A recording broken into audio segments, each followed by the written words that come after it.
Jamil, você disse que a Bíblia foi um instrumento de formação para você de leitura. Você tem 100%. bastante proximidade com ela, não tem? 100%, 100. Eu estou, recentemente, esse programa aqui é um programa atemporal, ele vai para o YouTube, fica no YouTube, e depois fica ad eterno aqui nas redes sociais para o futuro.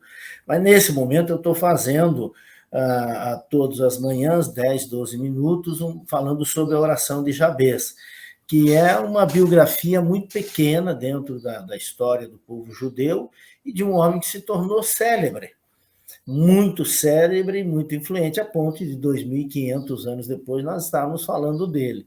Então, o livro da lei, a Bíblia Sagrada, é um livro extraordinário em todos os sentidos, em sabedoria, em filosofia, porque quem foi o primeiro sábio, quem foi o primeiro filósofo da humanidade foi Salomão. Porque o que é a filosofia?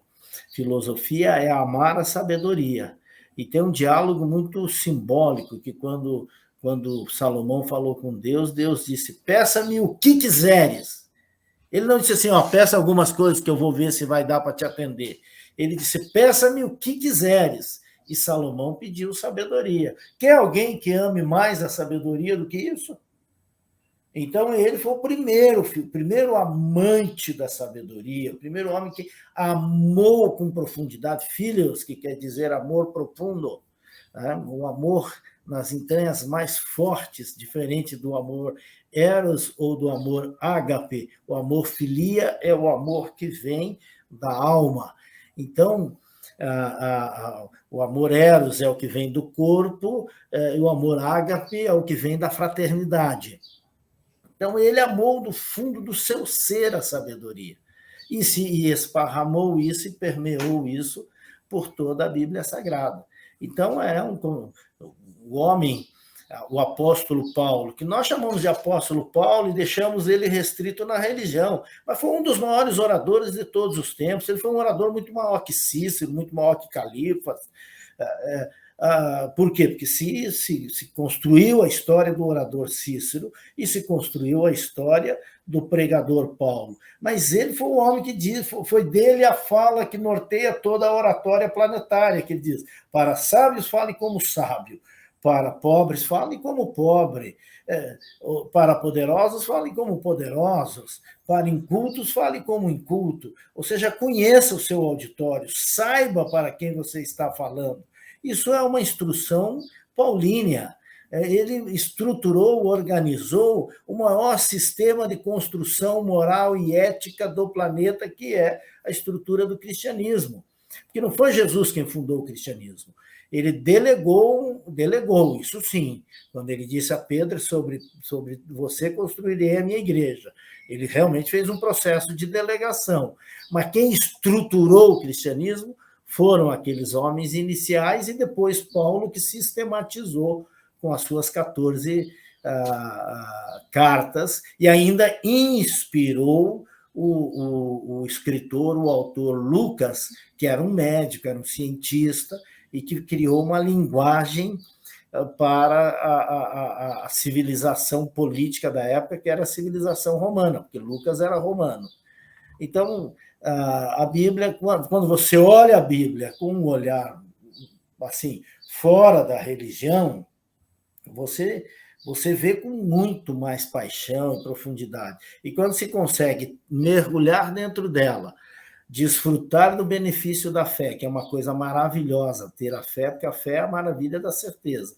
E quando você consegue olhar como historiador, se distanciando fora, você começa a ver a beleza da existência. A Bíblia é uma paixão, né?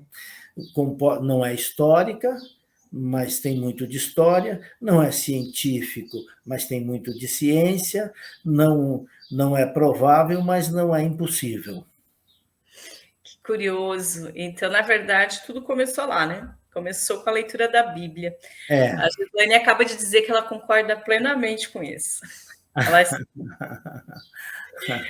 começou com a Bíblia, né, Jamil? E você faz a leitura frequente dela? Você falou dessa oração de Jason que você está fazendo atualmente? Diariamente. Está aqui, ó. Aqui, diariamente. Eu tenho inclusive, aqui tem uma Bíblia para criança, da Assembleia de Deus. E aqui tem uma Bíblia católica, que eu ganhei de presente de um padre amigo meu. E eu tenho aqui, vou mostrar aqui, eu não sei como é que ficou aí a questão eu tenho aqui a Bíblia traduzida dos judeus, tá? E eu tenho aqui a história do povo hebreu. Olha!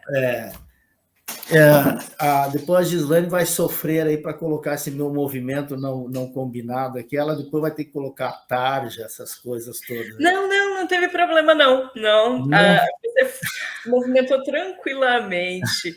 Foi muito legal. Ela disse sem problemas. Mas, na verdade, acaba sendo a prática, né, Jamil? Jamil, você sempre... Você está falando agora que você está fazendo da oração de Jabez, e é bem interessante essa cuidado com como você falou, espiritual e não religioso. E a Gislaine diz, lembra que esse programa é descontraído, ele não é formal. Oba! Que eu estava vendo um programa de humor aí, chamando, olha, vamos voltar agora às reuniões presenciais. Aí um deles falou assim, mas como? Eu doei toda a parte de baixo da minha roupa, eu só tenho roupa agora daqui para cima. É que eu vou ir agora. Na verdade, assim, o formato desse programa de entrevistas é informalidade, Jamil. É as pessoas se sentirem parte dessa conversa. Eu fazer perguntas que não são da Edna, mas são perguntas que as pessoas gostariam de te fazer. De perguntar pelos outros, e também de as pessoas verem a nossa risada, verem, de repente, um barulho de carro que passa na rua, verem um copo, ou um lápis que cai, ou um movimento. Essa é a ideia de proximidade. O YouTube tem essa característica da proximidade, ele te traz para perto, e mesmo estando longe, não lugar, ele te aproxima das pessoas. Muito bom, muito bom. Jamil, vamos falar sobre cidades inteligentes? Você me fez uma excelente provocação sobre cidades inteligentes. Nós precisamos mais do que nunca de cidades inteligentes, mas as pessoas desconhecem o conceito. E às vezes, quando elas pensam, vou pesquisar, isso vai me dar um trabalho, e aí eu prefiro pegar pronto a ideia. Então, eu queria que você apresentasse para quem não conhece as cidades inteligentes, mas quem conhece também cidades inteligentes, um pouco acerca da tua perspectiva, da tua leitura sobre cidades inteligentes. A palavra inteligência quer dizer interligação. Quando você consegue interligar os dois hemisférios, você faz um processo de inteligência mental. Quando é que uma pessoa é inteligente? É quando ele acessa um conhecimento a qualquer momento. Então, uma cidade inteligente é uma cidade que tenha conexões e seja acessível em todos os momentos. O mundo mudou por causa das localizações, as civilizações que estruturaram o planeta. Os árabes que nos deram a engenharia, os judeus que nos deram o conhecimento, o registro, os guardiões do conhecimento, os gregos que nos trouxeram a análise crítica, e os romanos que trouxeram as estradas. Então, essas 4 civilizações é a plataforma da humanidade contemporânea. E como é que nasceu? O mundo se modificou nos encontros, né? Quando surgiram os burgos, as feiras, por isso os burgueses, e que influenciaram depois todas as revoluções. Então, naquela época já se sabia que era localização e acessibilidade. E lembro no século XX, ter uma casa de esquina era mais caro, porque dava para fazer comércio, porque tinha 2 frentes. Então, em todos os lugares, sempre foi localização, localização, localização. Sempre foi o grande benefício. Depois tinha uma máxima que dizia localização perto da água, localização perto da água e localização perto da água. Esses sempre foram os critérios adotados pela civilização. Agora, as cidades inteligentes, que é a resposta daquilo que nós falávamos no final do século XX, as cidades do futuro. Então, as cidades do futuro, que é o agora, porque o futuro não existe, o que existe é o presente em movimento, são as cidades inteligentes, cidades que tenham essa conectividade. O que acontece é que se pensou que cidade inteligente é a luz de LED na praça, a luz de LED nas ruas e o Wi-Fi na praça. Se pensou que era isso para as cidades inteligentes. Agora, a cidade inteligente, ela é inteligente quando ela é humana, uma cidade é inteligente quando ela é para as pessoas, uma cidade inteligente é uma cidade quando ela cria uma qualidade de vida. E o que é qualidade de vida? É uma vida que vale a pena ser vivida, onde ela tem a segurança, onde ela tem a possibilidade de você viver, trabalhar, coexistir, criar os seus filhos. A gente tem feito um trabalho piloto aí muito sério, mas muito sério mesmo, na cidade de Itajaí, onde eu dou consultoria, por 4 anos, agora estamos no 5º ano, dando essa consultoria de construção de cidades inteligentes. Estamos fazendo isso na cidade de Colombo, fizemos na cidade de Ribeirão Preto, estamos fazendo... Colombo é uma cidade da grande Curitiba, e cidades aí do Nordeste brasileiro, na Bahia, para ser mais específico, essa construção de cidades mais humanas. Isso é ser cidades inteligentes. E, claro, o que vai permear todo o pós-capitalismo é a informática, porque o século XXI vai ser mapeado pela informática. Jamil, nós temos alguns lugares, eu tive a oportunidade de fazer uma pesquisa na minha tese de doutorado em Barcelona, fui a Lisboa e fui a Barcelona. Falando de cidade inteligente, me impressionou muitas coisas em Barcelona, outras regiões do mundo também, mas como um dos pontos que eu estava estudando era a segurança e a proteção das pessoas, a minha tese é sobre análise estrutural do turismo, um modelo propositivo, onde eu trago capacidade de carga, o número de pessoas que cabem dentro de uma cidade, segurança e tecnologia para o modelo propositivo que o professor Mário Beni construiu.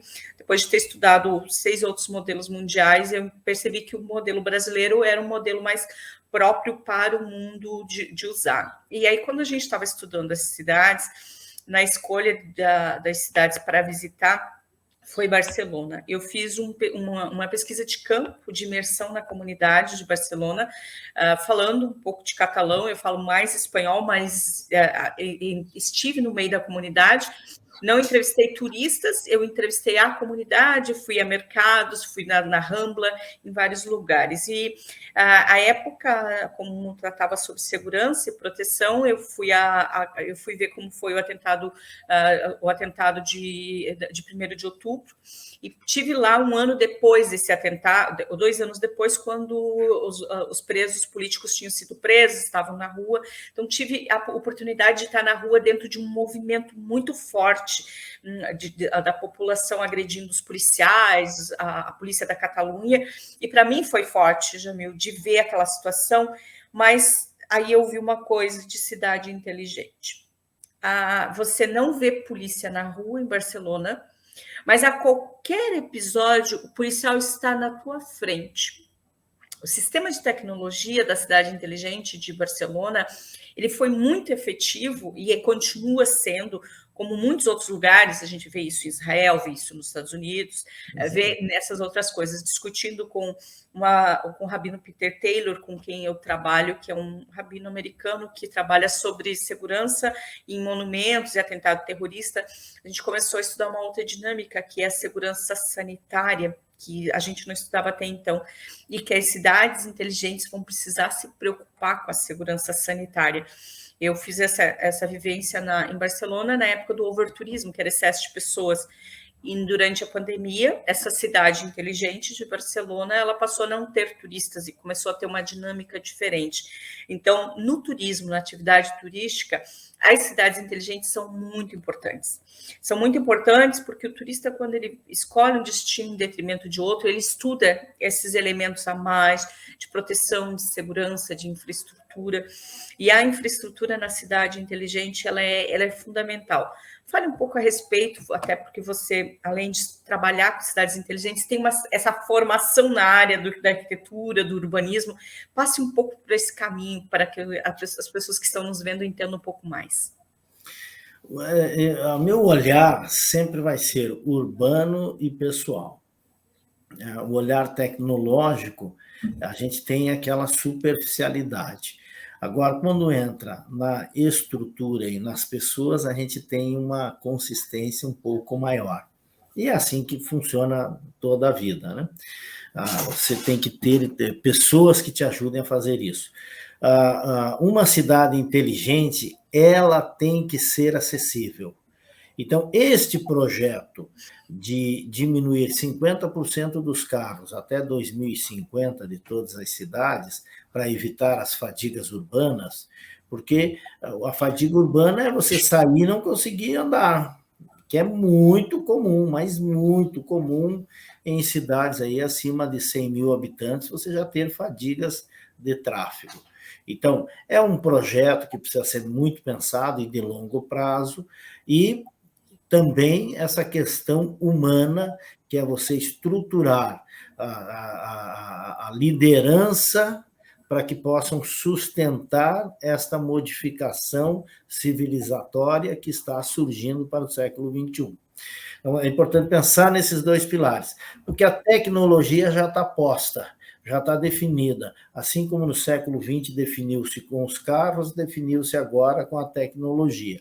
Então, as cidades inteligentes, elas precisam ter a união do poder público, elas precisam ter um projeto dentro da educação para preparar essas crianças para sustentar esse futuro, precisa da sociedade organizada, ou seja, as instituições precisam abraçar esse projeto, e, em quarto lugar, a tecnologia, que vai ser o fio condutor do que está se chamando, Edna, para o século XXI, de mesoeconomia. O século XX foi norteado pela macroeconomia e a microeconomia. Nós agora estamos indo com o que se chama de mesoeconomia. Você vai encontrar, e quem for assistir aqui, você, vai encontrar isso no Brasil, onde nós estamos falando mais sobre a mesoeconomia, e a UNB tem falado muito sobre isso, que é a Universidade de Brasília, sobre esse projeto de logística integrado, onde nós possamos verdadeiramente criar um processo mais distributivista, mas sem esse conceito arcaico de tomar de quem tem mais e dar para quem tem menos, que isso não soluciona nunca. Nunca. Você não acaba com a pobreza acabando com a riqueza. Então, é como fazer essa aproximação da pirâmide. Como é que se faz isso mantendo a livre iniciativa? Através da logística, através da informática, isso sim a gente percebe que vai acontecer. Então, de forma que as cidades inteligentes terão que pensar num projeto de cidade, não mais em projeto de poder e não mais em projeto de governo. Muito interessante isso, Jamil, uma excelente reflexão.